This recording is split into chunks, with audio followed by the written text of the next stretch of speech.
Explain to you why Carnivore is here to stay. It's never going to go away because of that secret weapon. You ready? Okay. Who's heard of the British East India Company? You heard of them? Do you know what they made the most money doing?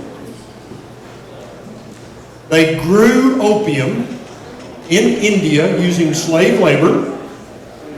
They imported it to China and got all of the Chinese people addicted to opium.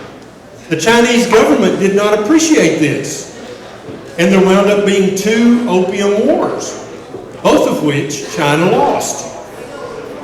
So the British got to literally, their business model was to get all the Chinese hooked on opium. Now that was back in the 1700s.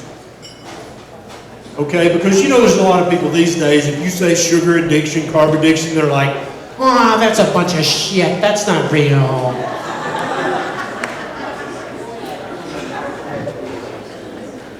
But if you study history at all, you realize that corporations have been using the addiction model for a long, long time.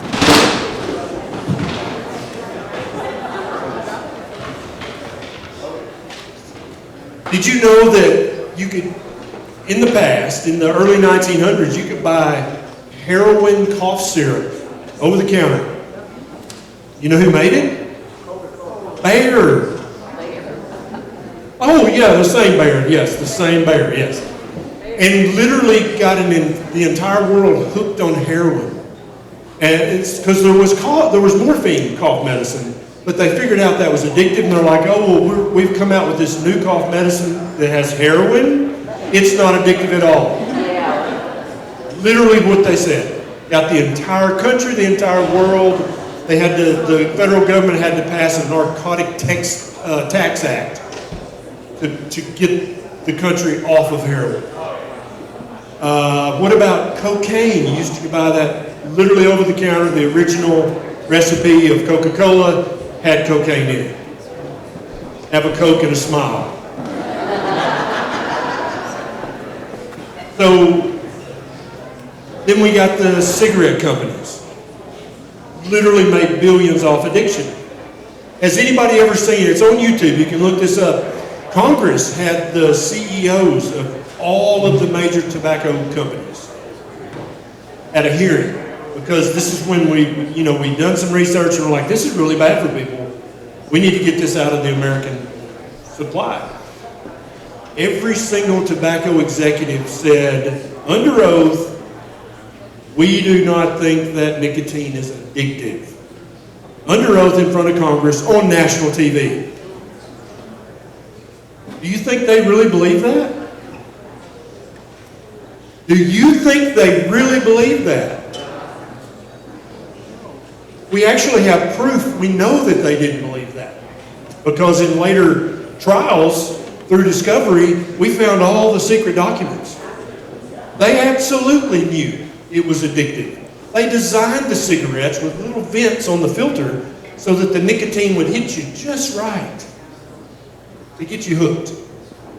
But they said in front of Congress, in front of God, in front of the whole country, and said, we do not believe nicotine's addictive. On the record, under oath. Now, if the British East India Company would do that, if Bayer would do that, oh, you know who made the cocaine syrup? That was I forgot. They're still in business. They're still selling drugs at your friendly neighborhood drugstore. Okay? This is a model that has been replicated for hundreds of years. So when your friend or your doctor or your dietitian or your mama says sugar's not addictive, that's foolishness. No company would hire food engineers to engineer food to be more habit-forming and more addictive. They wouldn't do that. That's demonic. Right? Just like a company would never use slave labor and then get an entire country hooked on opium for profit. Nobody would ever do that. That's demonic. Nobody would sell children heroin cough medicine because it's not addictive. Do you think they believe that? get my point? You cannot trust any corporation with your food. The more billions that they make a year, the less you can trust them. In the United States, if a corporation were to find Jesus and say, you know what, let's take Kellogg's. Kellogg's got the Holy Ghost, and now they're going to stop putting all the sugar, and they're going to stop trying to hit the bliss point so that you're just like, I eat the whole box. Every time I open Lucky Charms, I eat the whole damn box. Do you know that in America, the shareholders could then sue Kellogg's because they were cutting into their profit?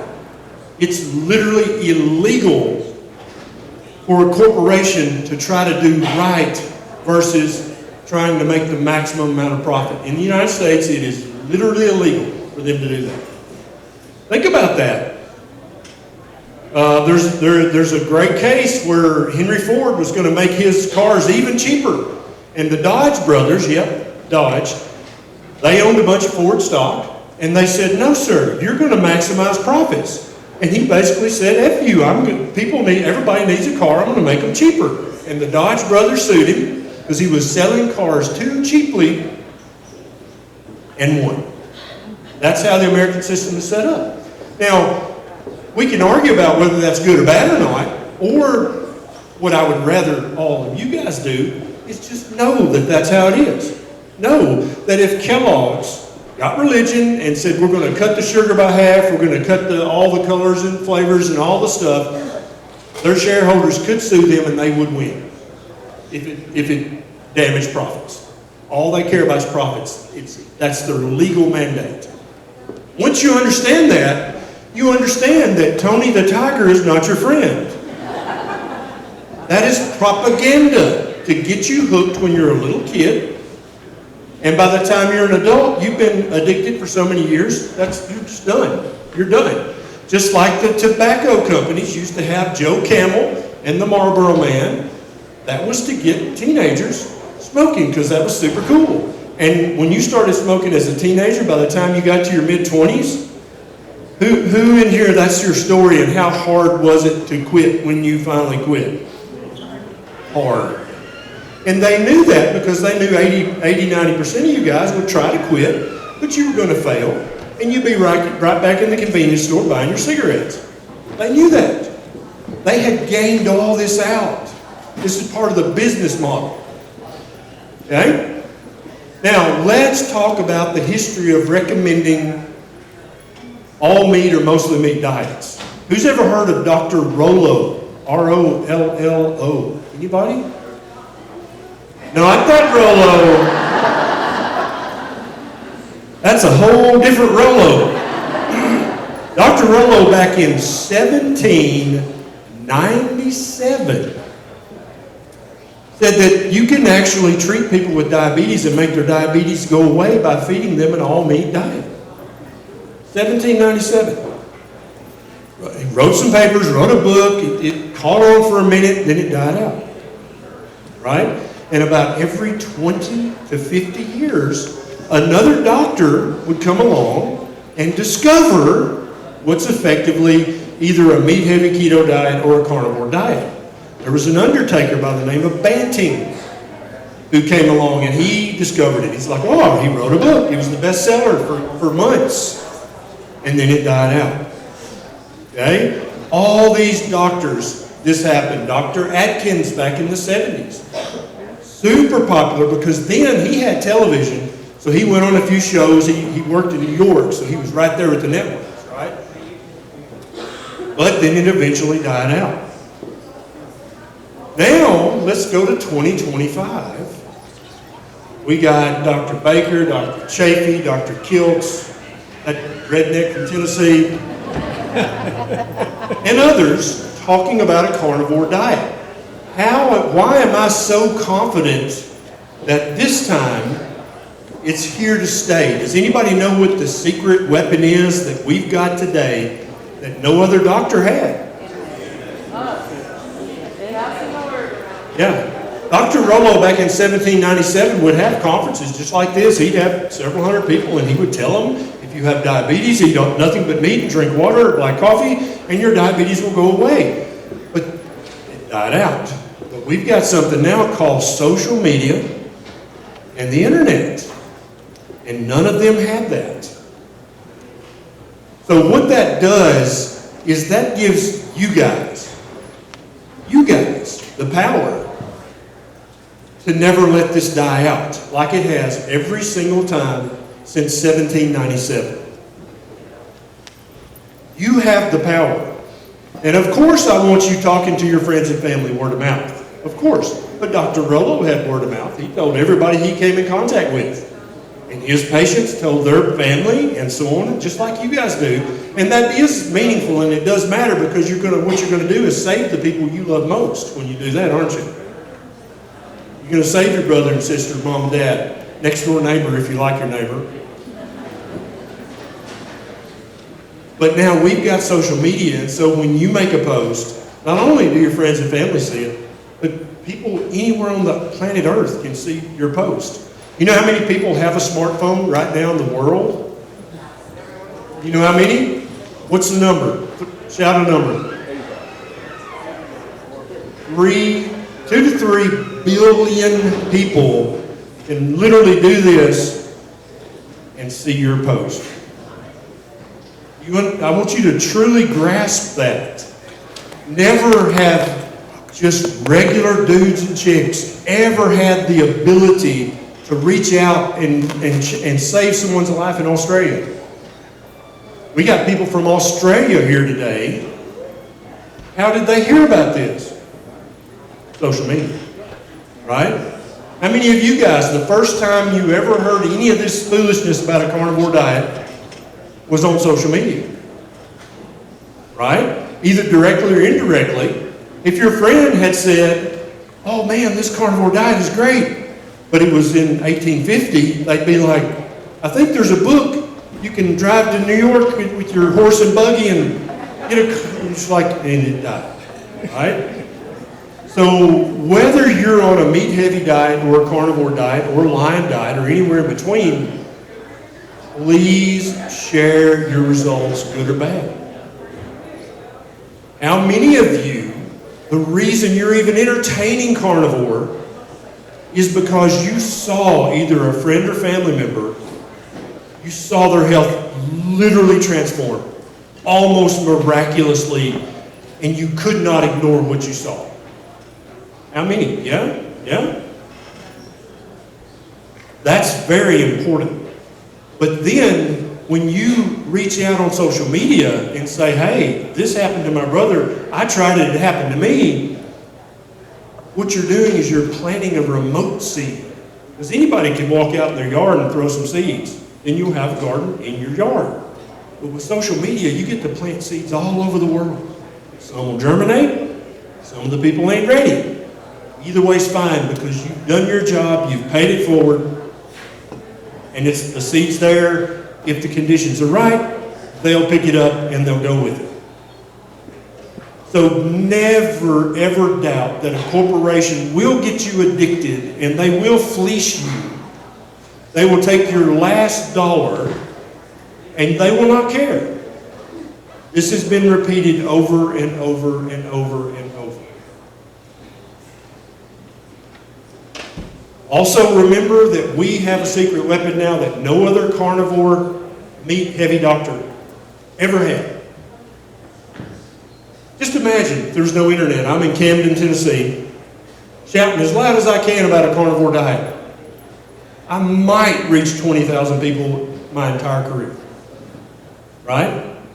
But right now on YouTube I have over 3.5 million followers.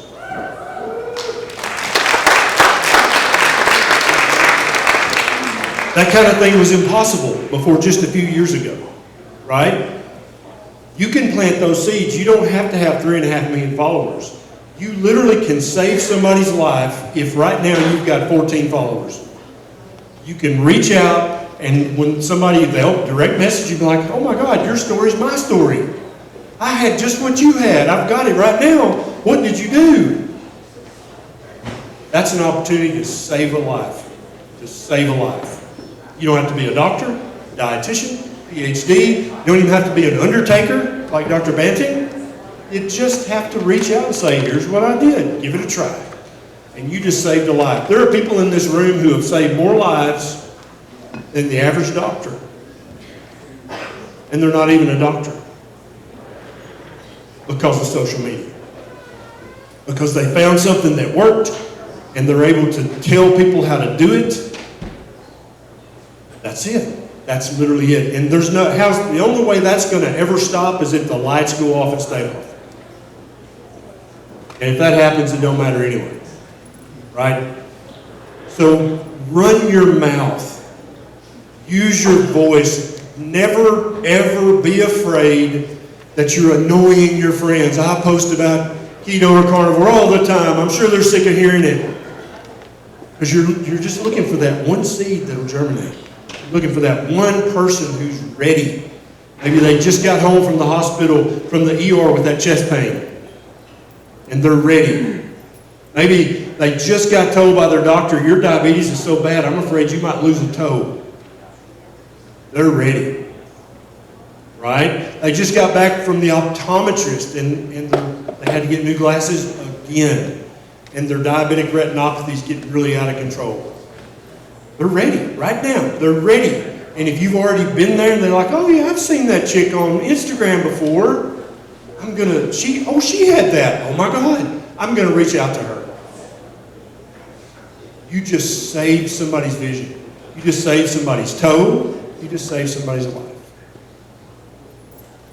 Does that kind of sound like fun?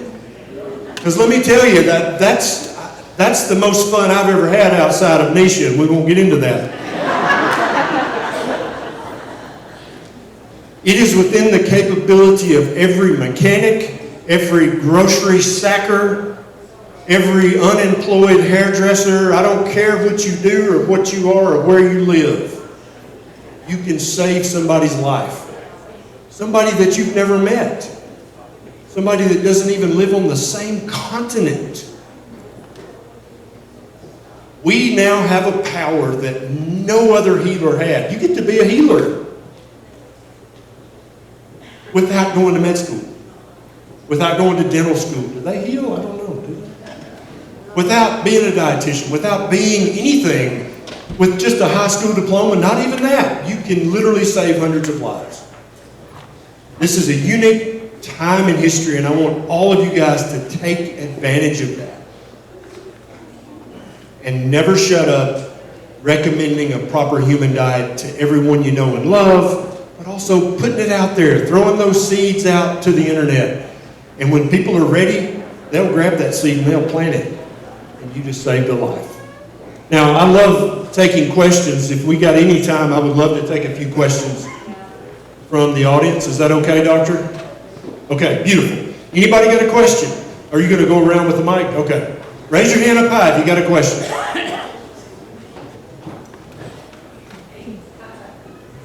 Hello there, Dr. Barry and everybody. We were dancing earlier. That was a lot of fun. I didn't know I could do that. Dance, yeah.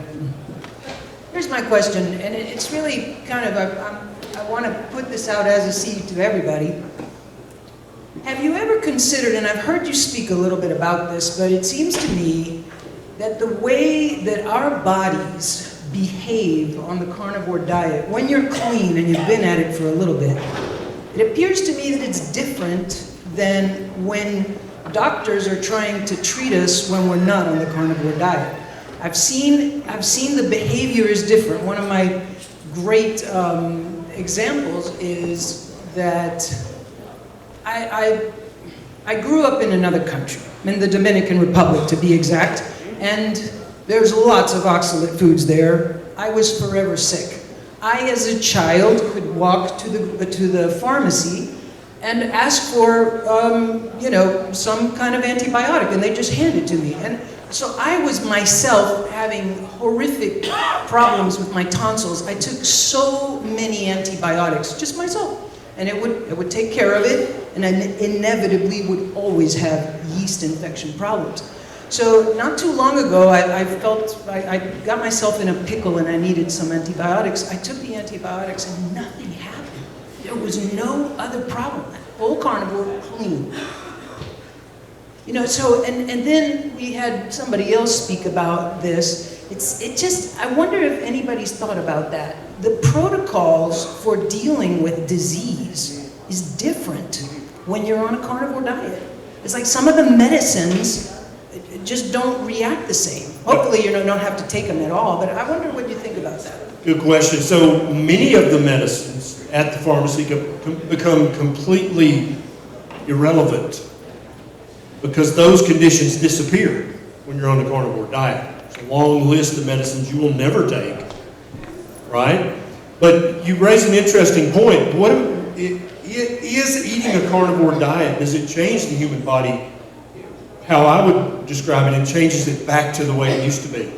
Back when we were resilient and tough and strong and hard to kill and dangerous. You understand that's your heritage, right? Literally, that's your heritage. The fattest, sickest person in here, your heritage is to be a vigorous, virile, agile hunter-killer. That's your heritage.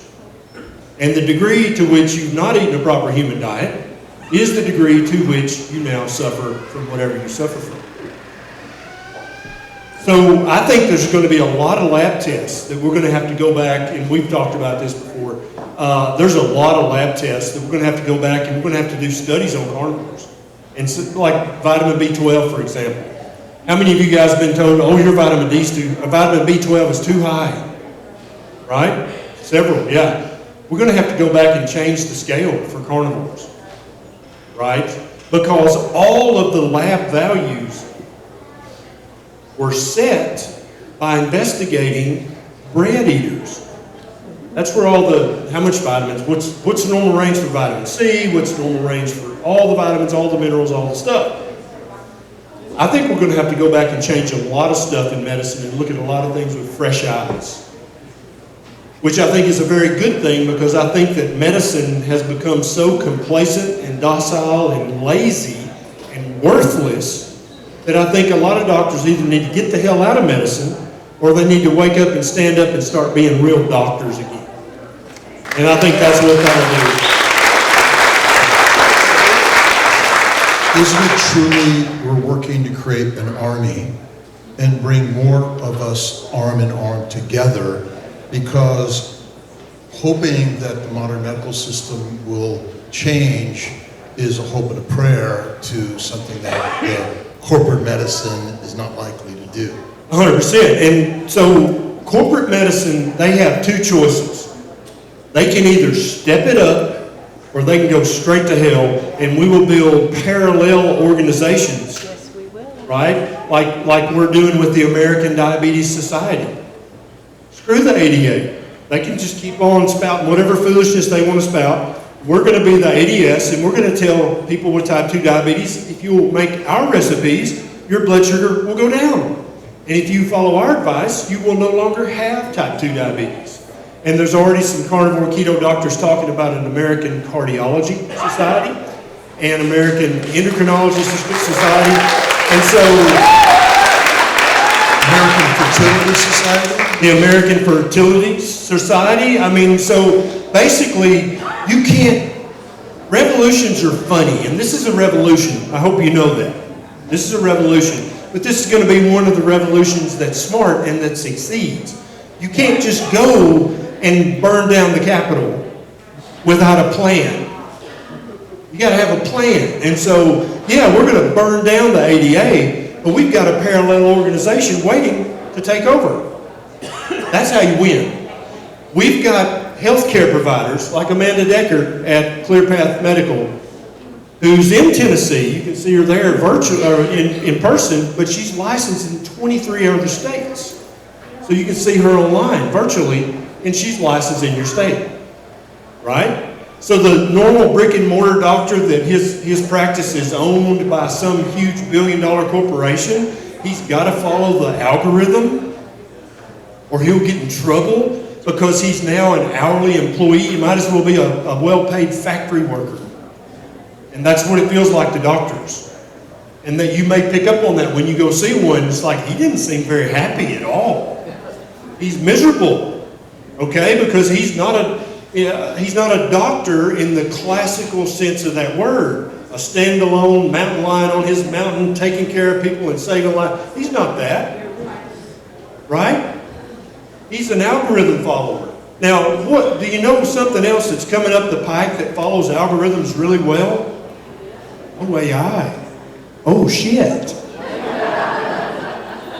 Yeah. So, if you know any primary care doctors, family doctor, internal medicine, pediatrician, and they're acting like this, like they hate their job, they hate to be here, well, guess what? Relief is coming, because I would predict in 3 to 5 years, Kaiser Permanente and Aetna and Cigna and Blue Cross, they're going to say, hey, you can wait 3 months to see the real human doctor and pay a $35 copay, or you can see Dr. AI. It's just a $5 copay, and you can see him right now.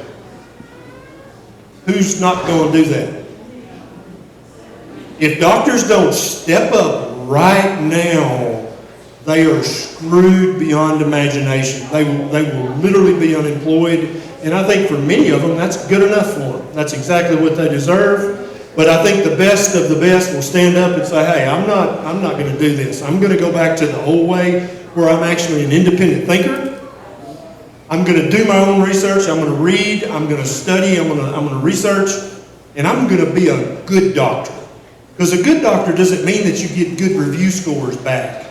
That's not what being a good doctor is. Being a good doctor is when you save people's lives, when you reverse disease, when you prevent death. Not when you prolong suffering. That's not being a good doctor. And I think there are a few doctors who will stand up and the rest of them are going to be chewed up in the AI machine and then come out the other end.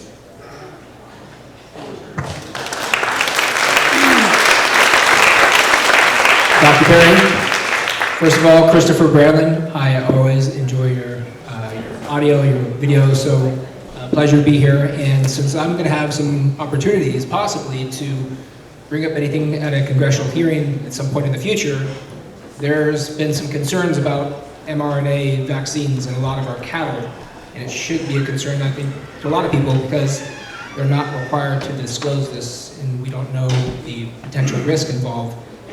How common is it to have mRNA vaccines in our cattle? So I have looked into this to some degree, and I have been told by people who should know that it's relatively uncommon in beef sold in the U.S. currently.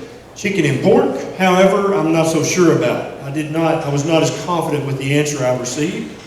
Right now in America, we don't even get to know what damn country our meat came from.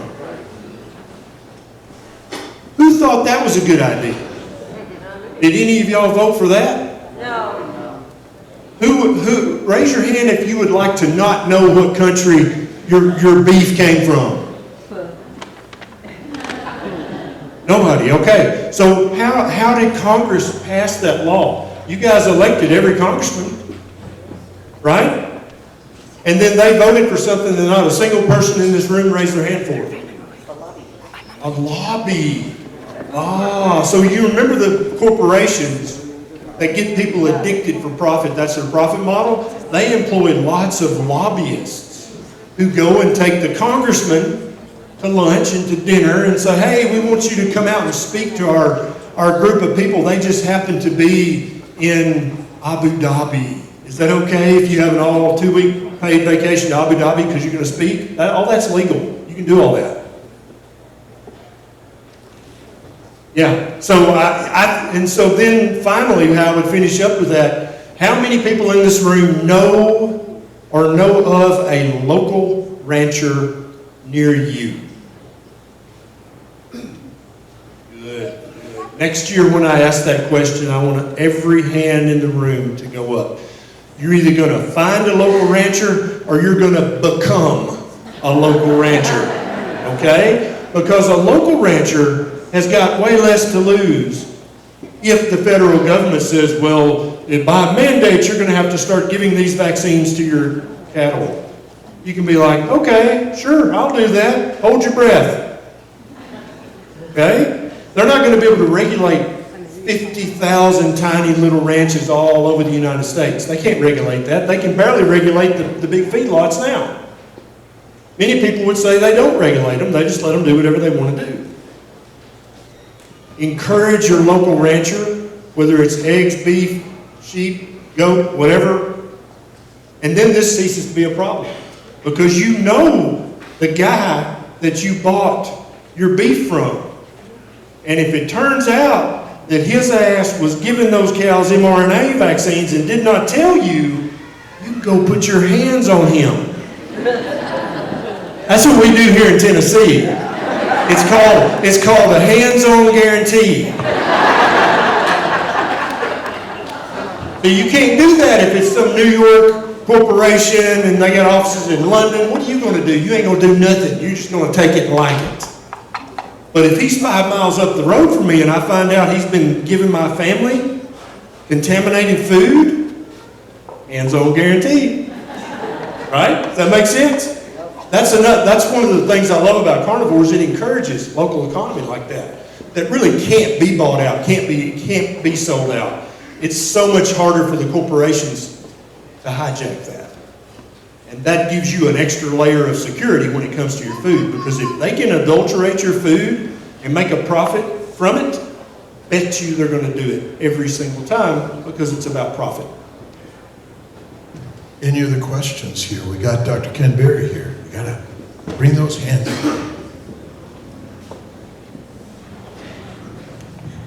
Hi there. I had 2 questions for you. One, our son is 11 years old. He has always been small for his age. And so my question to you is, obviously the endocrinologists want him to have all of the insulin-producing foods. They say feed him more carbs.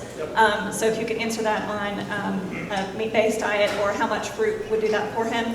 And also any information on ancestrally the history of agriculture from the Christian perspective. So a lot of the moms I speak with, they say, well, in the Bible they had grains or they ate all this. So at what point did that change out? Yep. So there's this new documentary coming out called Animal.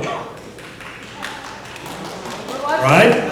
And in that documentary, several of the doctors talk about that before the agricultural revolution, before there were all these insulin-producing foods that gave you hyperinsulinemia, that the average person was 6 inches taller then than now, right? And so 15,000 years ago, the average height was 5'11" something. After the agricultural revolution, 10,000 years ago, the average height was 5'6". So I would ask that doctor to show me the proof, rather than basically basing your son's future on a kindergarten level romper room. Sounds right to me, so it's probably right bullshit idea. That makes sense? Now, how in the world is carnivore biblical? Because bread of life, Jesus broke bread, right? All the things. So I would encourage you to start at the very beginning of Scripture, and let's talk about Cain and Abel. Cain gave an offering of grain. Abel gave an offering of meat. Now, most preachers interpret that and they say, well, Cain's heart wasn't right. That's what preachers say. But who's found that in the Bible? I've never found that in the Bible. It's not in the Scripture. It says God was not pleased with his mental state. Is that what he said? He said with his offering. God didn't want no wheat.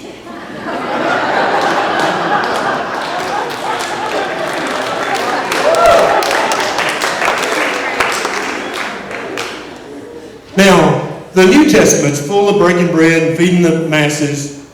You have to understand that the New Testament was written for poor people who were literally in captivity. The Jews were in captivity in both the Old and New Testament. They were poor. They were in poverty. Now, if you watch my YouTube videos, you've heard me say many times, if you're on the verge of starving to death, truly starving to death, eat all the bread. Eat all the Lucky Charms. Eat it all, because it'll keep you from starving to death. And indeed, that's what empires, like the Roman Empire, that's what they feed people who are in captivity. They feed them beans and grains, because it's cheap, it keeps their belly full, they don't revolt, because they're not starving to death. Did the Roman Empire care if the Jews lived to be a 95, 100, 105? Did that even enter the equation? Did they want them to have optimal health? No. Okay, now let me ask you this, and this goes a little bit into the conspiratorial realm. Do you think the Roman Empire wanted the Jews to have high testosterone or low testosterone? Low. Do you think they wanted them to have brain fog or no brain fog? Do you think they wanted them to have chronically inflamed joints or very well lubricated joints attached to very powerful muscles? They wanted them to be just strong enough to do their slave labor, and that's it. And that's what bread makes you. Does that make sense? Yes. Yeah. Every celebration, when the prodigal son comes home, when every time there's a huge celebration, they go out and they reap the fatty wheat. That's not right. That's not right. No. They have lots of beans and rice. No, they go out and find the fattest calf or the fattest lamb, and that's what they ate. I think it's quite clear in Scripture. If you think about it circumspectly, and don't listen necessarily to what the preacher said, but maybe read the actual words, I think it becomes a lot clearer. Wow, we just got religious, didn't we? Faith first, God's number one, built in all of us. Dr. Barry, Yes. I just wanted to say on top of that, in Genesis 9, after the flood, Wait, before the flood, Noah got all the wheat, rice, oats, and corn he could, put in the ark. Go ahead.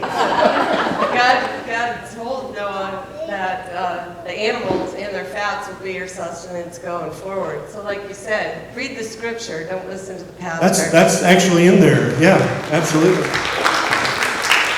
Questions. Any other questions? Dr. Berry, everyone's using a continuous glucose, many people are using a continuous glucose monitor, and what are your thoughts about it, whether or not we should all be using that? I think when you're first starting out, especially if you have any degree of metabolic disease, a continuous glucose monitor is great. Especially if you've received no nutrition training whatsoever, right? You work at Walmart or you work at Kroger or you're just like, I don't know, what am I supposed to eat? Dr. Barry says a proper human diet, but what the hell does that even really mean? You put that CGM on and you say, okay, I want my blood sugar to stay below this. You quickly go, but I thought you ate Special K to lose weight. Why did it make my blood sugar go to 210? Yeah, and so I think at least for a month or two, when you start, especially if you're metabolically ill, I think a continuous glucose monitor is invaluable. Now, there are some of you psychos who just have been wearing a CGM for 14 years, and an Oura ring, and an Apple Watch. You got an implant just to monitor some other shit. For some of you guys, that's a little much. It's a little much. You need to calm down on the data tracking. Because ultimately, what you got to do is you got to do something that's very important. You got to trust your body. Your body is smarter than every doctor you've ever met combined.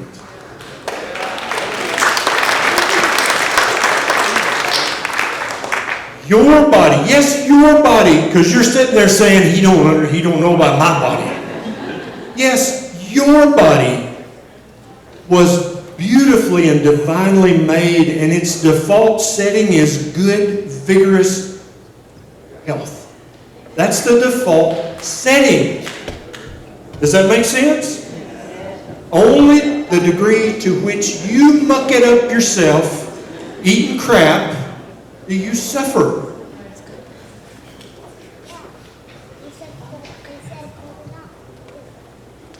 Hi, Dr. Barry. Hi. Lisa from Canada. Hey. I don't have a question, but I just want to thank you.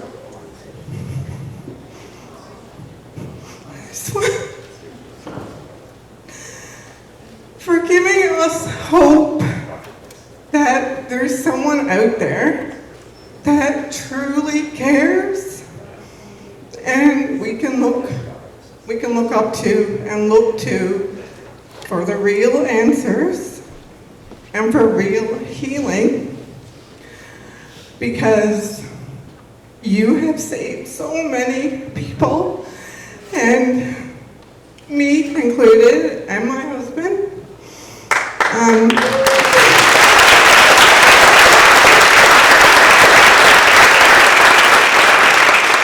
You're so humble and kind, and you are truly what every doctor should be. And I'm so grateful that I'm here to actually say that personally to you. We are both carnivores. We've been carnivores for about 4 years, and if it wasn't for you, we'd be on so many medications. I went to the doctor, and of course my cholesterol was high and everything was, he advised me to take a statin, and I said, no, I no longer want you as my doctor, and I'm not going to take a statin. She fired his ass.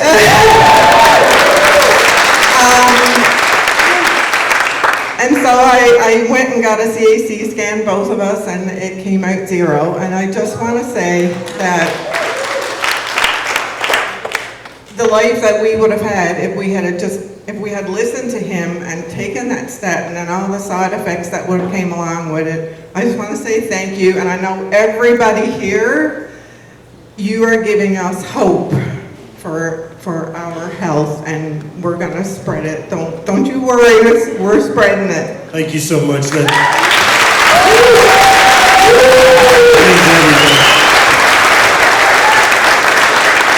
That's exactly why I do what I do, and that's exactly why I'll never stop. I'll leave you with this. I need you to know that words have definitions, specific definitions, and people who are trying to profit off of you will try to alter that definition. They'll try to trick you. Well, it sort of means that.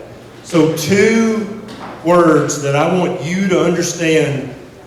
The definition is very important to you and to everybody you love. One is food. Food has a specific definition. Are what the kids fed in kindergarten at the free school breakfast, is that food? No. Then why don't you go back home and start talking to your school board and say, why don't you feed the kids food? Don't even say real food, because that's a double positive. Just say, why don't you feed the kids food? That might help their behavior. And the second word is health. What is your definition of health? If you don't have the health you want, keep searching, keep learning, keep reading, keep researching, keep experimenting. N=1. Try this for a month, try that for a month, and before long you'll figure it out. And I feel like I'm in these people's way, so I'm going to shut up.